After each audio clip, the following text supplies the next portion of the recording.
Top 5 random facts.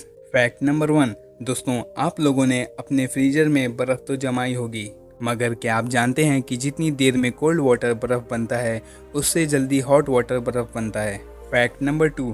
आप लोगों ने मोनालिसा की पेंटिंग तो देखी होगी, मगर क्या आप लोगों ने कभी ये नोटिस किया है कि मोनालिसा की पेंटिंग में उसके फेस पर एक चीज़ की कमी है। आपने अगर ये इमेज देखकर अभी तक ये नोटिस नहीं किया तो बता दूं, मोनालिसा पेंटिंग में मोनालिसा की आईब्रोज नहीं है। Fact number 3। क्या आप जानते हैं ये जो सेंटेंस है, the quick brown fox jumps over the lazy dog, इस सेंटेंस में पूरे इंग्लिश के A to Z वर्ड्स आ जाते हैं। Fact number 4। क्या आपने कभी सोचा है कि हमारे पूरी बॉडी में सबसे स्ट्रॉन्ग मसल कौन सी होगी? अगर आपको नहीं पता तो बता दूं कि हमारे बॉडी में सबसे स्ट्रॉन्ग मसल टंग है। Fact number 5। क्या आपको पता है कि दुनिया का सबसे छोटा कंप्लीट सेंटेंस कौन सा है? तो ये है दुनिया का सबसे छोटा कंप्लीट सेंटेंस, आई एम। ये सेंटेंस सिर्फ 2 वर्ड्स का है। ऐसी इंटरेस्टिंग वीडियो देखने के लिए सब्सक्राइब करें थग लाइफ फैक्ट चैनल को।